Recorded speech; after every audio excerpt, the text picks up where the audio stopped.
દેશના યુવાનો ભારતનું ભવિષ્ય છે.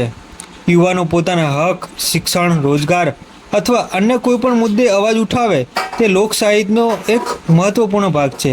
પરંતુ દરેક યુવાને એટલી તો જવાબદારી પણ સમજવી જોઈએ કે કોઈ પણ પ્રકારની ઉશ્કેરણીજનક સૂત્રો, હિંસક પ્રવૃત્તિઓ અથવા કાયદો હાથમાં લેવાની પ્રવૃત્તિથી દૂર રહેવું જોઈએ.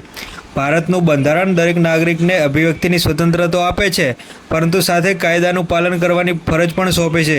જો કોઈ વ્યક્તિ અથવા જૂથ જાહેર સંપત્તિને નુકસાન પહોંચાડે, પોલીસ અથવા સુરક્ષા દળો પર હુમલો કરે અથવા સમાજમાં દ્વેષ અને અશાંતિ ફેલાવવાનો પ્રયાસ કરે છે, તો તે કાયદાકીય કાર્યવાહીનો વિષય બની શકે છે. દેશની સેના, અર્ધલશ્કરી દળો, પોલીસ અને અન્ય સુરક્ષા એજન્સીઓ દેશની સુરક્ષા માટે સતત કાર્યરત રહે છે. મતભેદ હોઈ શકે, પરંતુ કોઈપણ પ્રકારનો વિરોધ કાયદેસર અને શાંતિપૂર્ણ રીતે વ્યક્ત થવો જોઈએ.